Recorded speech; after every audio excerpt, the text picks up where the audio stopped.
Patrick Wheatley, and welcome to episode 107 of the Weekly Wheatley podcast. Thank you very much for joining us, whether it's on YouTube or on the podcast platforms. I want to thank Eva Coyle for coming on last week to talk about music and performing and all the things she does. I also wanted to say she is working part-time for her parents' company, or her family company, I should say, Coyle Event Support. It's on Instagram, so if you'd like to go in there and follow her on that, it would be very helpful, because they do all sorts of things. Like if you are doing an event, if it's in one of the hotels here in town, whatever, like they set up the monitors and the speakers and all that stuff, all the stuff that's probably keeping you back from doing those kind of things. But thanks very much for that, Eva. So again, look, thanks everyone for coming on.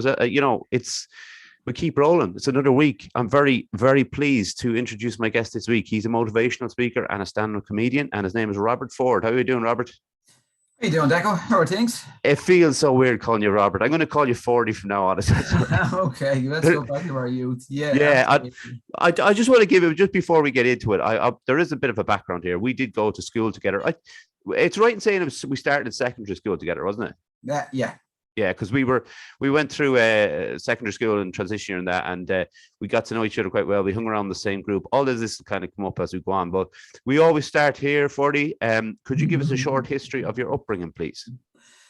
My upbringing, well, I was born an average kid. I had an average childhood. Went to school, kicked the ball, cycled the bike, climbed trees, fell out of a tree, broke my arm, fell off my bike, smashed the window with my football, ran into people's gardens to get my ball back, and ran out even quicker before they found out the damage I'd done to the flowers. But anything an average kid did, and I've done it.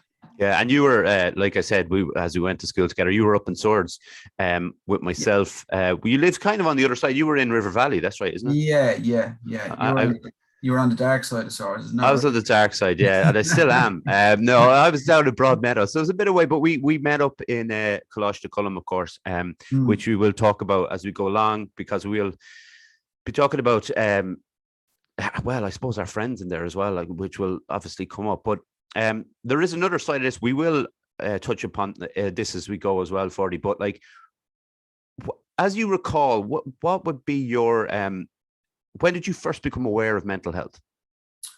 Mental health, I suppose the trouble I went through with the surgery that I had, and what came out of it was I ended up severely visually impaired. So things like that, I suppose, of course, there was days I got down about it. I was terrified at first. And then I kind of recognized it in other people around me. Like, they were going through different hard times where it was, their parents were separating and stuff like that. But I kind of picked up on that end, and then realized everybody has troubles of some sort. We're all human, and everybody gets down, but more importantly, everybody gets up as well. That is very true. Very well put. And I think, do you remember? Well, I'm sure you do remember. But what year was it when you became ill? 1995. And what would that place us in, second year? Yes. Yeah. Right. And what was it like leading up to it? How were you feeling? I was having very, very bad headaches from probably mid-94. And those headaches got progressively worse. And just put it down to, my doctor was putting it down to migraine. So, that no choice but to believe the doctor. Then I was sent for allergy tests, and, the headaches got worse. Like, they were so bad that I'd have to go to sleep, and you wouldn't be able to wake me up. I was just in such a deep sleep. And then I started losing my eyesight then in my right eye, very slightly. And I was only 13 years of age. And it was my mother that said, look, I think we'll bypass the local doctor and we'll go straight into the hospital. So we did, and I got to see an ophthalmologist. I was delighted with the whole day off school, to be honest, more than anything else. Yeah. The ophthalmologist looked at my through my lens, basically with a light, and realised there was pressure there of some sort. So he gave my parents a letter to go into the Manor Hospital for an MRI scan. So I was excited, but nervous, apprehensive, I suppose, at the same time. But all while, believe it or not, all while thinking, I'm getting the whole day off school. Happy days. This is great. Yeah. So, yeah, so that's how it came about. I had the scan. That was that. We were sitting in the Manor Hospital, I remember, and the doctor came in and he called me dad outside. And myself and my mother were sitting there eagerly awaiting what the results were. My dad came in and he said, look, you have a brain tumor. So immediately, myself and my mother thought, that's it. I'm dead. And I just, more or less fell to the ground, Yeah. And I remember my mother saying, it was so dramatic, like EastEnders, Coronation Street, eat your heart out, to be honest with you, But I remember my mother grabbing me and saying, I won't let you die. So then that was Friday, the 24th of November, 1995. And I remember that Monday, the 27th, I was due to go down. I didn't even realize, it was possible to open someone's head. The tumor was basically, it damaged my optical nerve, hence why it destroyed my eyesight, Yeah. And anyway, they operated on me and I awoke and it was all done. And I was just amazed that they could. And that was it. I remember you coming back to school, and it's one of those things where, we were so young. We didn't really have the faculties, to kind of comprehend. To comprehend and even to bring it up with you, to be honest. So I think what happened with me, and I can't speak for the rest of the lads, we kind of just fell back into the rhythm that we had with you beforehand. Yeah. And I always found, like, we will definitely talk about how if someone was to say in school, everybody would be described as an adjective, you would be funny, because that was your personality. And it never kind of left, it was always the same when you came back. And obviously, with regards to your vision then, Forde, like, was it a gradual decline? Yes. Well, just I have to point out something very important, that I never lost my vision. Right. Everybody has vision. I just lost my eyesight. Yeah. So just for people to remember, that everybody has vision. And basically what happened was, I still had a lot of sight then, like enough I didn't need a white stick or any aids or anything like that when I was 13. But then as I went into my teens, when I was 16, the tumor there was a tiny bit of left in my head. Now, it wasn't benign, thank God. It wasn't malignant. It was benign, so it wasn't cancerous. But there was a tiny bit left there that they thought wouldn't grow. And then in 98, it caused complications. So I was operated on in May 98, August 98, September 98. Jeez. So they thought, we all thought that's it, got it. Then in January 99, I collapsed. Didn't know why. They brought me in and the tumor was after causing fluid on my brain. So I was due to go down on the Wednesday, get operated on, and they put a thing called a shunt inside me, which drains fluid from, your brain into your body, so your body absorbs it. So I went down that Wednesday. I got that done. They woke me up Thursday morning. There was a complication, so they had to bring me down again. They basically put an external shunt into my head. So I was sitting in a 2-bedded ward at Beaumont Hospital. I remember the car park was being built at the time, and Clinton was over at the time as well. And I had a tube going into my head and into a machine beside me. And the nurses, I probably shouldn't say this, but the nurses were amazing. There was no one in the other bed across from me. And the nurse came in and said, is there anything you want? I was 16 and I was like, you know what, I'd love a cigarette. And believe it or not, right, she actually had a look up and down the corridor, closed the door and stuck a cigarette out my mouth, and I had a cigarette out Beaumont Hospital window. She could have lost her job out of that. That's how dedicated the nurses were to keep the patients happy, Yeah. So the following Wednesday, then I went down to get the external shunt removed, the new one put in, and that happened. And then the Thursday morning, there was complications that to bring me down again. So I had 4 operations in 1 week, basically. So 8 altogether. So at this stage now, I was thinking about going into neurology myself, I'm becoming a brain surgeon. Yeah. And then my eyesight was gradually getting worse. But then in January 99, they said, look, there's still a tiny, tiny little bit of a tumor left in your head, but it's so small it probably won't grow. Now, like, going back just to negatives, where there's a negative, there's always a positive. First of all, I also want to include that the negative part was that I had a brain tumor and I lost my sight. The positive part, there always is a positive, was that they found a brain. So I was quite happy with that, Well, yeah, there you go. I have proof. But, so sorry, go back to what I was saying. In January 99, they said to me, look, it's so small, it probably won't grow. So off I went, back into school. So I went on to college, got myself a job. Then at the age of 21, I collapsed. And they were right back in. They were correct by what they said in January 99. It didn't grow. It actually broke up and went around my head and down my spine. So they had to do radiology, so laser. Jeez. They said there was a 10-to-1 chance that my sight could become more impaired. And the radiology was done. They did it, and they were quite happy with the results. And I walked out of the house here, still with a good enough sight that I didn't need any aids, like a white stick and so on. Yeah. I walked down the road, across the main road, on the way down for a game of pool down in the Slaughter Dam and Swords. And all of a sudden, bang, my sight just went. Jeez. So that was probably the hardest time. So I said to my friend, I was thinking, what the hell is going on? But sure, we went down anyway, and I couldn't lift up the queue. Sorry, I couldn't line up the queue with the white ball on the pool table. But that's when I realised, okay, this is, it. And that's the way my eyesight is at the moment. I remember when there was a break between when I saw you, I was down at Lawn. I hadn't gone up to Rush to see the lads. That's Welly, McMahon, Bones, all the guys we hung around with, like Nails as well.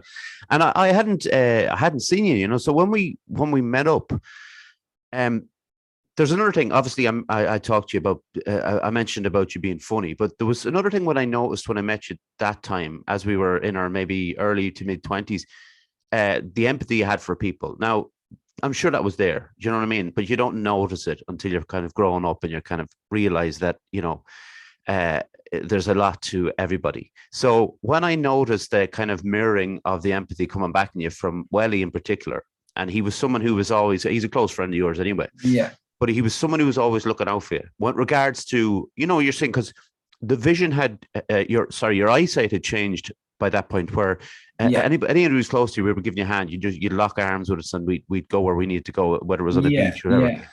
Probably to the off license, we were probably going. But while he was kind of that person, and I thought it was really nice to see that kind of empathy between the two of you, that's what you're like. Like I say, that's just my little kind of point from when I hadn't seen you in a long time. Yeah. You must have been, and really going back to mental health at this point, that must have been very, very difficult with the eyesight. Like you say, when you were just going down the road one day and all of a sudden gone. Yeah.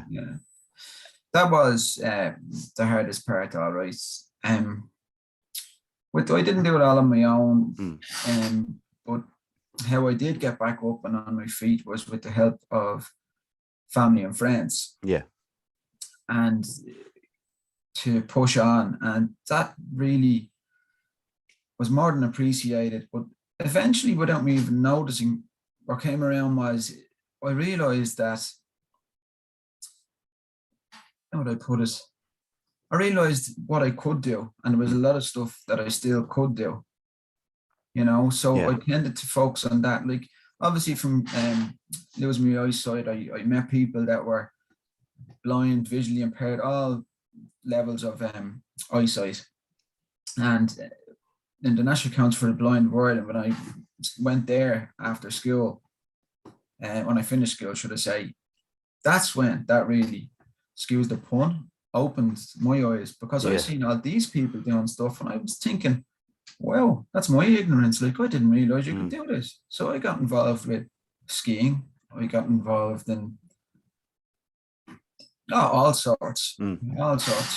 But I think that's look, we're going to talk about motivational speaking a little bit later, but I think that's the whole point of what you're doing and giving back to people. And like, you saw it through other people, where you were going, and that led you and kind of inspired you to kind of do it yourself and to give back. And I guess that kind of ties in with the kind of empathy kind of thing, that you were able to do it and do it as well as you do. You do have a guide dog now called Max, who, when did Max come along? Well, Max came along, believe it or not, when I started doing stand-up comedy. Right. October 2018. Right. Because I was bullied into comedy, basically. Okay. A friend of mine, who one night I got up to sing a song and I took the piss out of the song, and then I was asked would I do comedy, and I said not a hope, not a hope. And lo and behold, a little while later I did. So I kind of thought, you know what I'm going to do? I'm going to do what us Irish do best and self-deprecate. So I decided to self-deprecate regarding my blindness. So I decided, you know what I'm going to do for the crack? I'm going to get a guide dog. So basically what the guide dog is, it's just a lead and a collar. There's no dog there at all. Okay. You know, so basically the whole joke is, you know, the poor guy, as I'll talk about that in a minute, doesn't realize his dog isn't there, you know, and that's the whole joke. Yeah. So that's where Max came into play. And do you know what, actually, Forde, I'll just read an advert out first before we get into the comedy bit, because I do want to kind of follow on from that. So you just relax there for a second and I'll try and read this out for you flawlessly. So that's my challenge for today. Okay. You can be the judge of that. So Fusion Training Center, Monksland Athlone, a place to train in Brazilian Jiu-Jitsu, kickboxing, martial arts, and CrossFit. A great atmosphere with experienced coaches and a real sense of community. If you want to join the team, find us on Facebook at Fusion Training Center or drop in for a chat. Fusion Training Center, train like a warrior. How did I do, Forde? Oh, Jesus, that was very professional and clear. It is the 107th time I've done it. So I should be getting good. Do you know what? The funny thing is, I should know it by heart, but I don't. But listen, right. So, like I mentioned, in school, you were funny. You were naturally funny. The idea for stand-up then came from, as you say, being bullied into it. How difficult was it to start? Oh, it was very nervous. It was very people weren't going to laugh. Yeah. But I just went for the juggler. I said, here, go for it. Like, what do I have to lose? And yeah, it was very nervous. But I had been doing the motivational talks, but I was used to standing up in front of people and speaking, but I wasn't used to standing up in front of people expecting to humor them. And there's the thing about, like, I've seen just bits and pieces of your comedy. I haven't got to see it live yet. I say. So there's one thing that I noticed, and you as you mentioned there about Max being your guide dog, but you do address the fact that you're visually impaired very, very early on in the routines that I've seen now. Yeah. Do you think that's to put people at ease, or, like, you know, because there's the elephant in the room seems to be that. Do you think you need to address it? Yes. Okay. And like off stage, just meeting people in general, and this is down to lack of awareness, you know. People would be nervous, I suppose, or very conscious of things they say, like, did you watch the telly last? Oh, Jesus, I'm so sorry, I don't mean to say that. And it's silly because I use words like that. You know what I mean? I'd get the newspaper on disc. You know, if someone said to me, oh, were you reading the paper? Oh, God, sorry. Yeah, I get it on disc, but I'm not going to say, like, I'm not going to say I listen to the newspaper. I still say I read the newspaper. Yeah. You know what I mean? Or whatever it is, I'm reading a book or whatever it may be. But people, it's just down to lack of awareness, to be honest with you.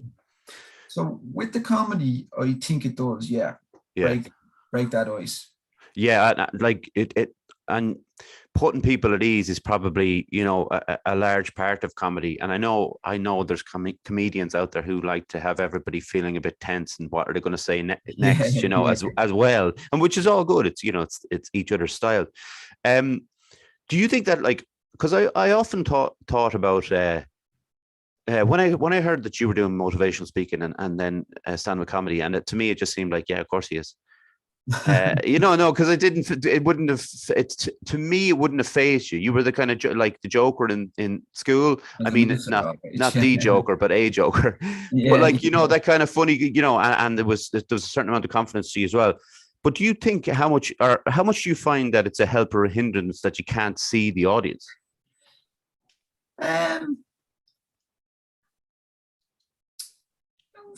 I suppose the audience are lucky I can't see them, because if I was able to, I'd probably pick on the person in the front row, So I don't really think of it like that. Yeah. I'm so used to it now, to be honest with you. Not like the comedy, I'm not saying that, but I'm so used to like being in the situation that I'm in regarding my eyesight. I actually forget Yeah. that I have bad eyesight until someone asks me a question about it, Yeah. Actually, just as a kind of I don't know if you know percentage wise, but what is your eyesight percentage wise? There wouldn't be a percentage, but Yeah. because I had full eyesight, I can compare it to a very dense frosted window. Okay. All right. Yeah. So it's just completely blurred. There's colors, light, movement, but it's just completely blurred. I see. Yeah. Okay. There was mentioning that you mentioned the thing about the people down the front row and like you'd pick on them and stuff. I remember, in school when someone would go head to head with someone in the middle of a class, just slagging each other, just like friends as well, not people who just did. And me and you went at it one day. Did we? We did, and I was taken down after about 3 statements, and I just thought, I'm not going after Forde again. What did I say? The usual. One of us, like, I can't remember everybody has a flaw, like somebody has glasses, somebody has a big nose. That's not you, by the way. Someone has a big nose, that kind of thing. And it was just back and forth, and then I was just, I can't remember exactly how you stopped it, but you put an end to it really quickly. And I thought, just as you mentioned that about the audience in the front row, I was like, yeah, they're lucky. So actually, you were mentioning about new material, because this is something that interests me an awful lot with creative people. When you are coming up with new material, is it a case of, do you sit down with a dictaphone? Is it like spur of the moment stuff? What is it? Something might just come into my head. Right.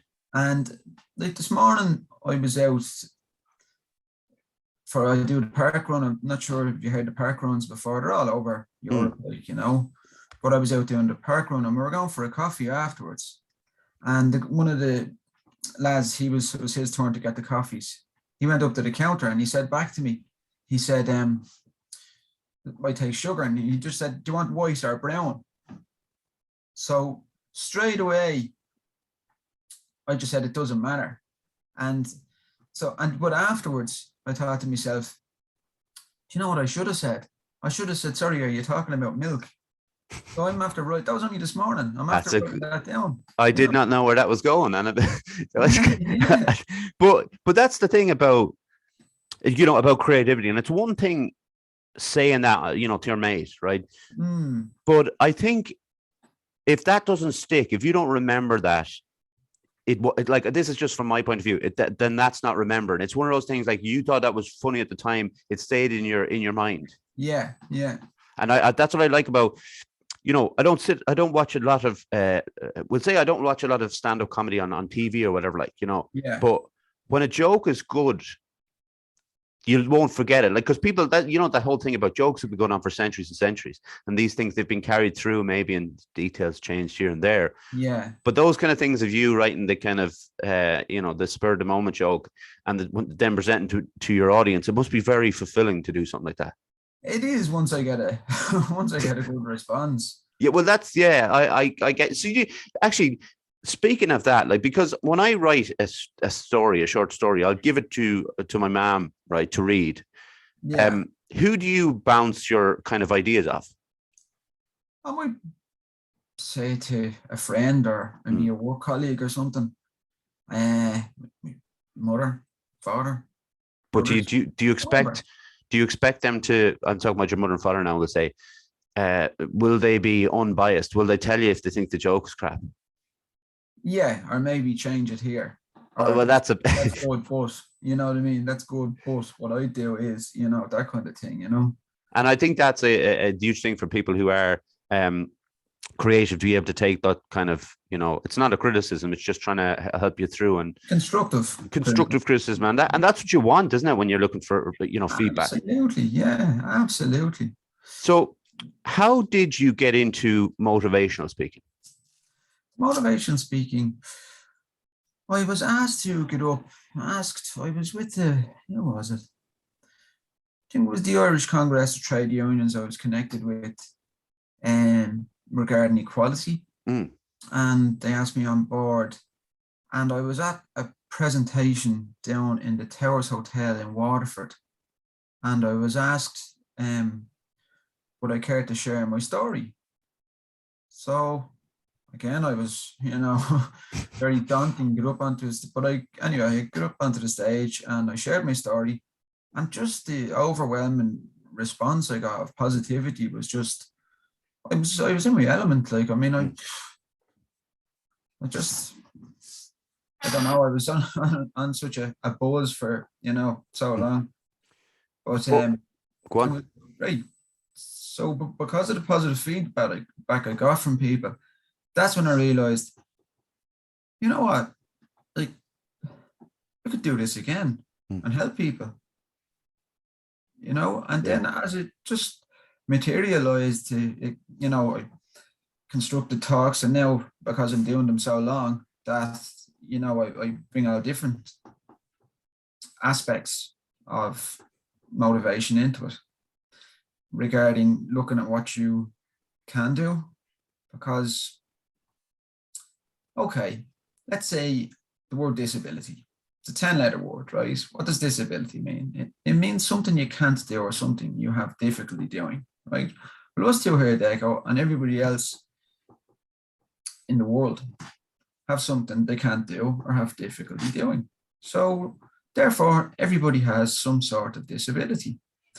But if we look at that 10-letter word and break it down and look at the 70% of it, let's change the letter D into a small d, and then the fourth letter A into a capital A. And let's look at this ability that we all have.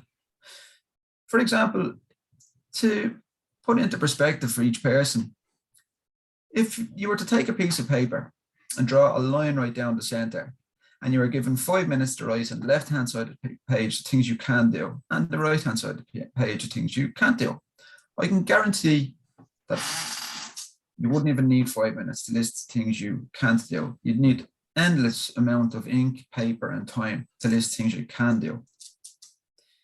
So instead of looking at the word disability and dwelling on what you can't do, tear that page in two and throw the can't do away and focus on the long list of what you can do, and do it because you can. I always find that we are,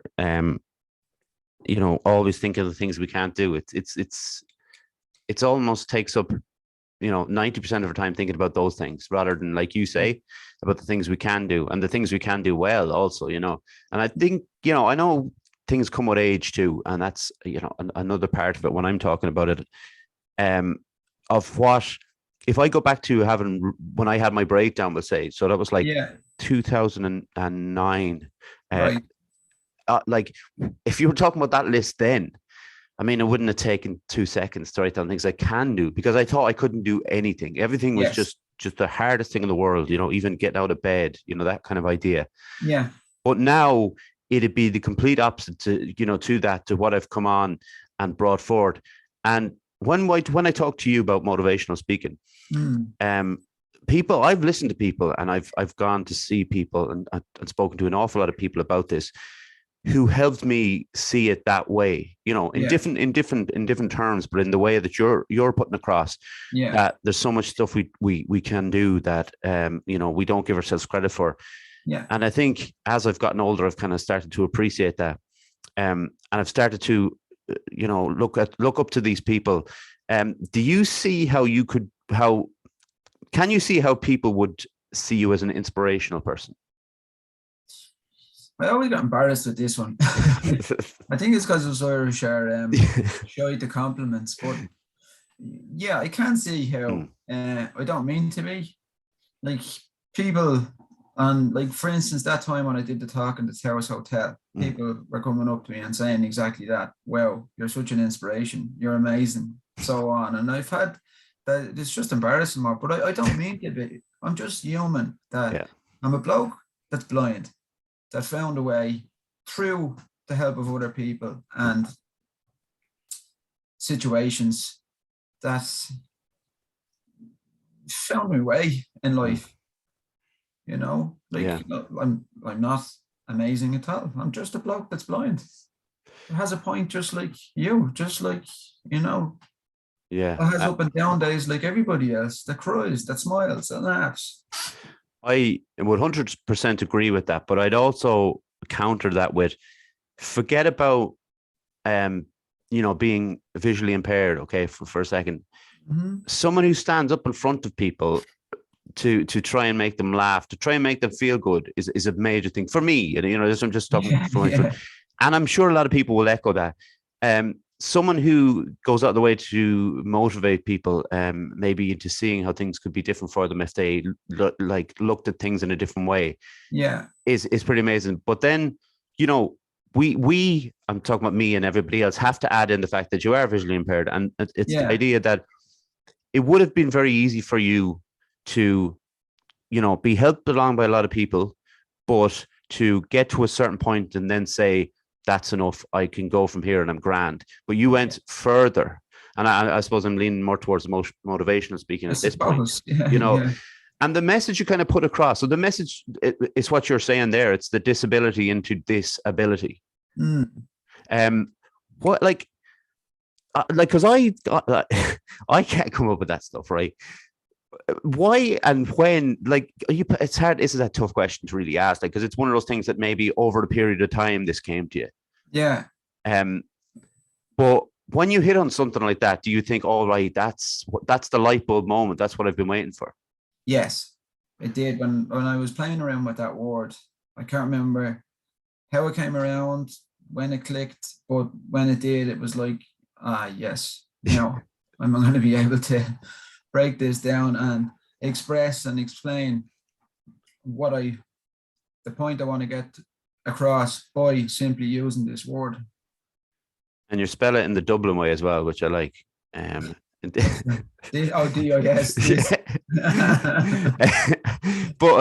So look, I want to show a part of my ignorance here. Many years, enjoy yourself. But many years ago, I was chatting to you. We met up in Russia and you told me you were going skiing. Now, to me, immediately I was kind of going, probably this is in two separate ways. First of all, I wouldn't ski because I'd be petrified. That's one thing. But because we were talking about yourself and you're talking about your impairment, sorry, I just couldn't grasp what it was. Like, when can you understand where I'm coming from in that? I was shocked in the fact that you were telling me you were going skiing. Yeah, because when I found out before I went that blind people were doing it, I was surprised as well. How the hell did they do this? But then I found out, and people would kind of explain me as a bit of a adrenaline junkie, I suppose, But I think it's because of what happened to me. Right. Forced me to persevere, because I know I'm going slightly off topic here, but I think if what happened to me didn't happen to me, I wouldn't have skied. I think I would have might have considered it, or I did it once, and said, oh yeah, great, now let's go back to Spain, that kind of thing, but I've done, so it was other people, other blind, visually impaired people that inspired me and motivated me to do these things. How does it work? Basically, my skiing instructor, Hannes, I'm skiing with him 12 years.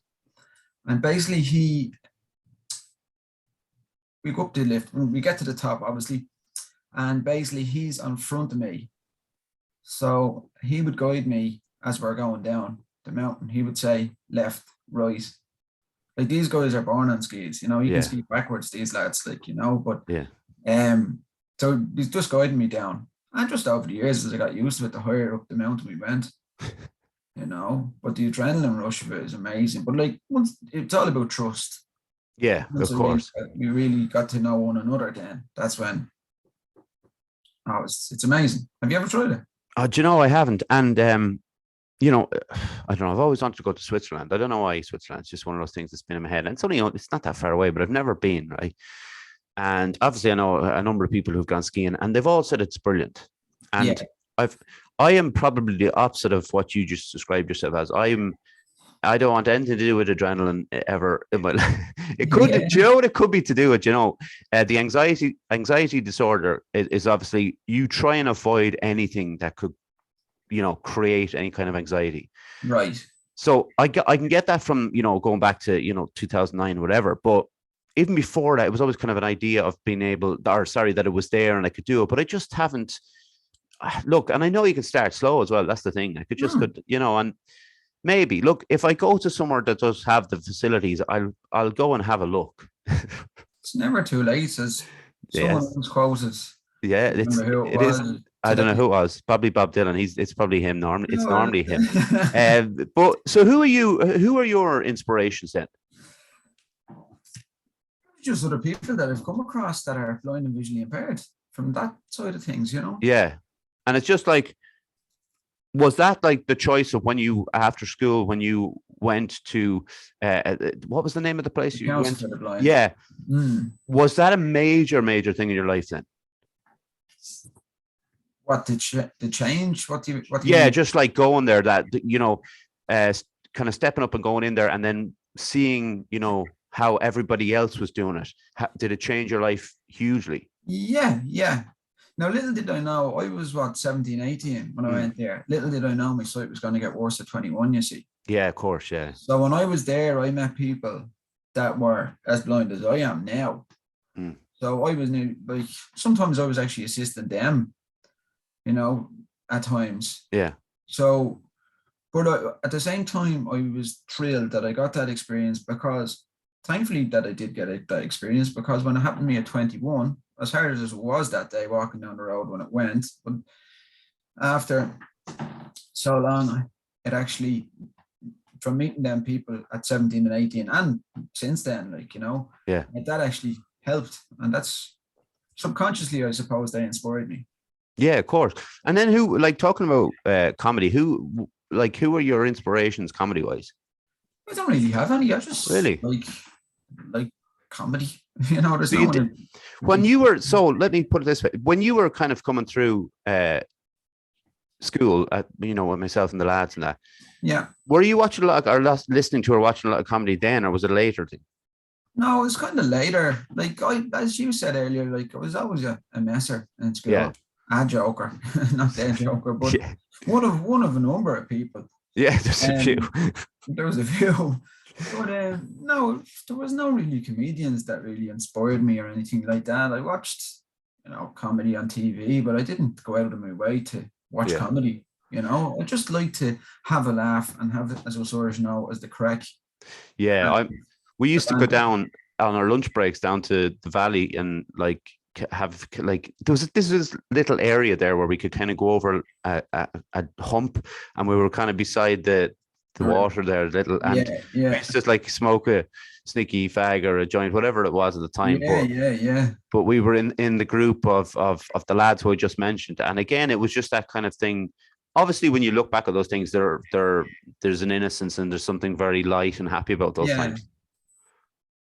But there was still that comradeship there, wasn't there? Yeah, for sure there was, and I think that's what kind of linked us when we got back, because I hadn't, like I said, I hadn't seen you for a number of years, and when we got back, it's very natural to get back into the flow of things.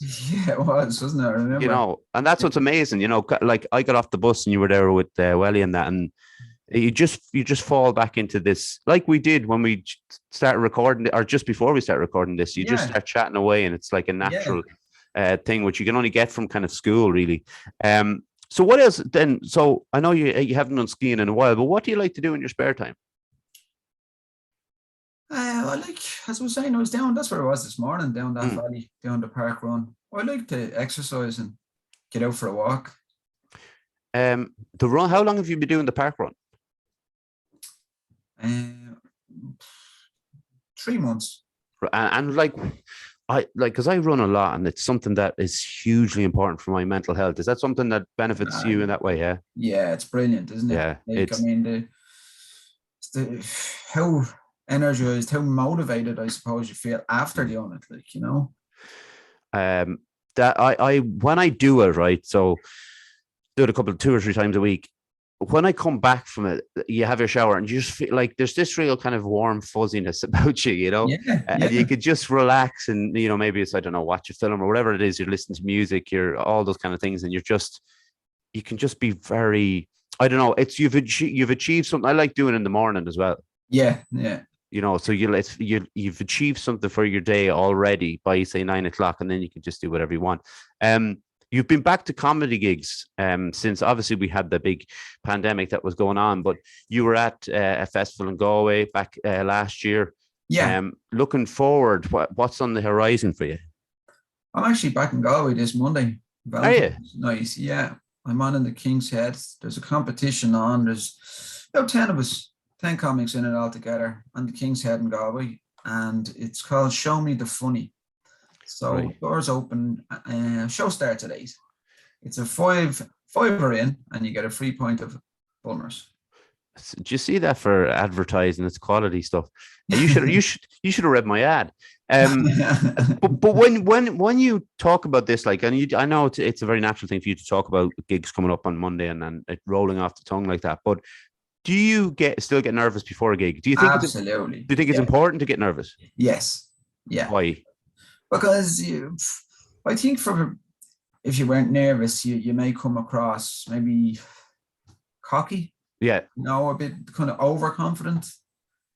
Maybe, people like to relate to, not everybody gets up on a stage, like, so people like to not necessarily see people nervous, but people, I suppose, without subconsciously notice that someone else is nervous just like them, so they're human just as well as they are, like, Yeah. Does that make sense? Yeah, no, I do think you have to relate with the performers, particularly when it comes to comedy. It's different with music because whether it's a band or something, the big sound and stuff, but particularly with the performer, when it's just them performing, I think you need to see those nerves to begin with.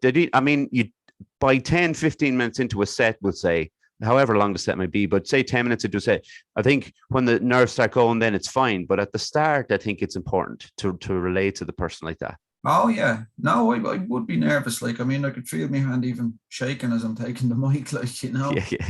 I'm thinking, okay, what am I saying next? At least you have Max with you. Well, that's it. Well, Max actually ran off on me, believe it or not. I have Maxine now. Oh, do you have Maxine now? I do, yeah. A sister or? Well, same family somehow or another, but that's fair. And so obviously, what kind of do you see for you in your near future? Any plans, or is it just you just going along the way you're going? You don't like to think about plans too much? No, I'd like to do more in the field of motivation speaking, because, like, again, I'll say I'm not perfect. Nobody's perfect. So I'm not going out there saying, look at me, I'm perfect, so you can do it too. I'm not saying that. I'm going out there and I'm saying I'm human just like you. I can't do things. You can't do things. You can do things. I can do things. So let's do it. And I think that's very, especially for teenagers. Like, I've done a lot of talks in secondary schools because they're at that, age, a lot of pressure on them, like, So that's what I'd like to do. The comedy, I'd love to continue that as well. It's a great buzz, as I said, being able to make people laugh. But also the comedy as going back to when you asked me about, do you feel, people are kind of, I can't remember how you put it. When I said people, I suppose, feel kind of standoffish or they're nervous when they're around you and stuff like that. Well, that's, as I said, lack of awareness. Yeah. But the comedy actually, believe it or not, increases awareness as well. Without me, like, I'm up there to make people have a laugh and all the rest, like, laughing at me, not with me. But that's actually, creating awareness as well, because there was one time two women came up to me afterwards and gave out to me. Okay. Right? They said, how dare you, like, it's not very funny taking the piss out of blind people. That's not nice at all. I don't think that's comedy, and you should be ashamed of yourself. How would you like it if you were blind? What did I say? Oh, I am blind. They nearly dropped dead. They didn't know what to say. All apologetic they were then. but I think that's what sorry for cutting you off, but that's what's so important about you the way you do your comedy, and you talk about being visually impaired or blind. It's so important because right, if I was doing what you were doing and they came up, they would be within the rights, because I think you can't take the piss just for the sake of taking the piss out of people. Yeah, but the importance to spreading awareness, the way you talk about it, even within the framework of comedy, the way you put it out there, that it's okay to talk about this stuff with you, because if I want to ask questions about it's different because I know you, right? But if I want to ask questions about you, there has to be a way in. And I think the way in when it comes to you is comedy, because you talk about it so well, about how you're visually impaired and things. And that gives me the way to kind of go, right, Forde, can I ask you about this? And it does begin a conversation. Yeah. And I think humor breaks the barrier as well. Oh, absolutely, yeah. And it's yeah. When I've seen your stuff, and obviously I find it very funny, but I find it something like, and that's you've described it better than I ever could. But it's like that, like opening it out up to somebody else to kind of say, look, this is me talking about myself, because that's what it is. It's normally aimed at yourself. It's self-deprecating. We're brilliant at that. Irish people are brilliant at that. Absolutely. It's a great humor to have, but you're doing it on another level. There's kind of a message to what you're doing as well. Yeah. And I'd also use humor I wouldn't do it like a comedy sketch the way I do. It wouldn't be wouldn't really suit a school. But I still would use humor when I'm doing the motivational talks, because again, that breaks the ice. Like, I'll blindfold the kids, I'll blindfold the teacher, I'll give them white sticks, I'll get them to walk around, within safety, but I'll get them to walk around the room. Now, I'd still be joking with them at the same time. Stuff like, I might blindfold somebody and say, no, we're definitely not going to see eye to eye, or just little puns. But one that keeps their attention, humor, but also while enjoying the experience, or they're actually taking in a lot more than they may not realize.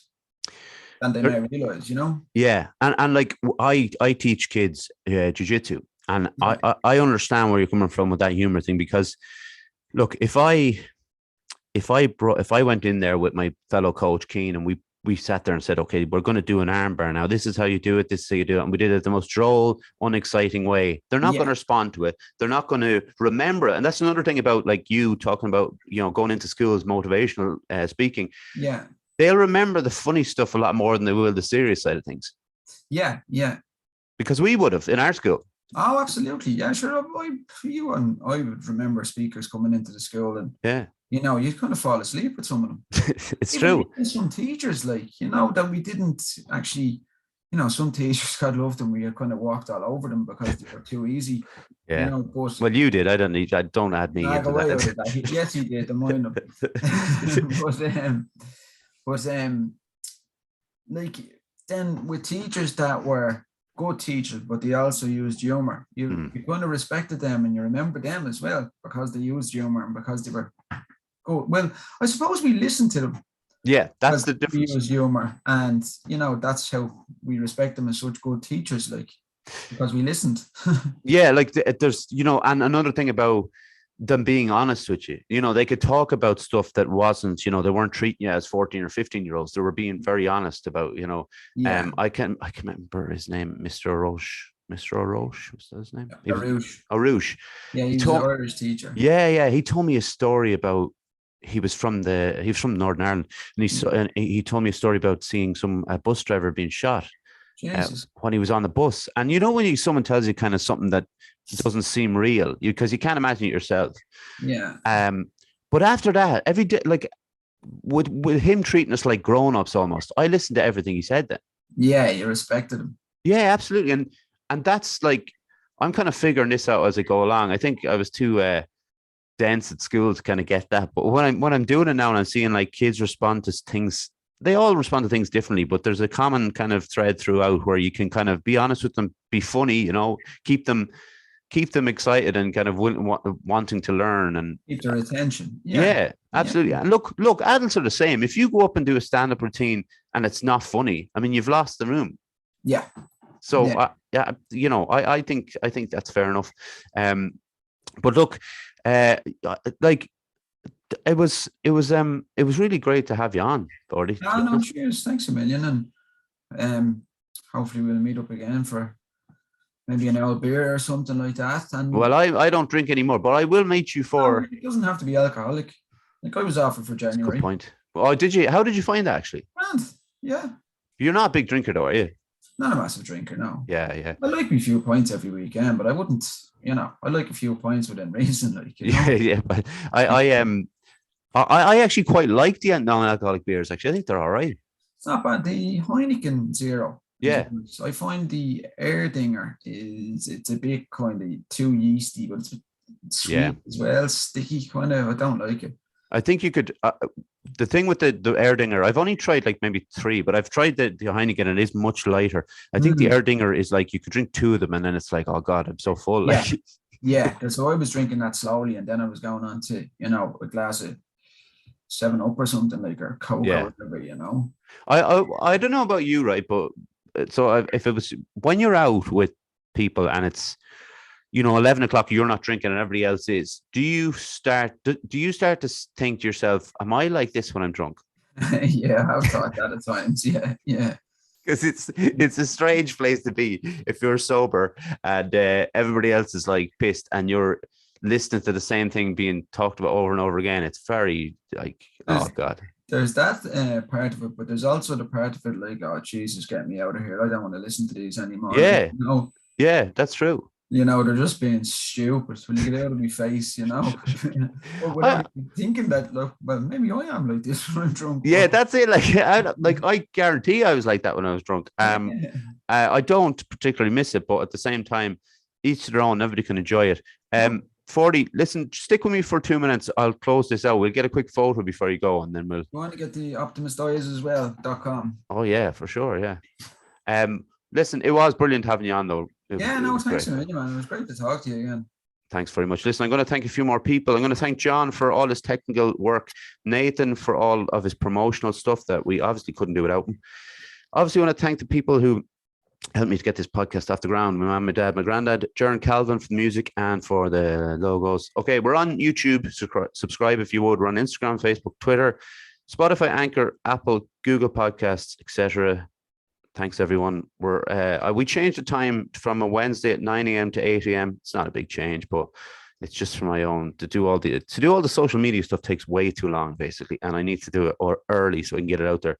But like I said, thanks everyone for listening. Forde, thanks again. No, thank you. And everybody else, we'll be back next Wednesday. Pleasure. Have a good one. Bye now. Take care.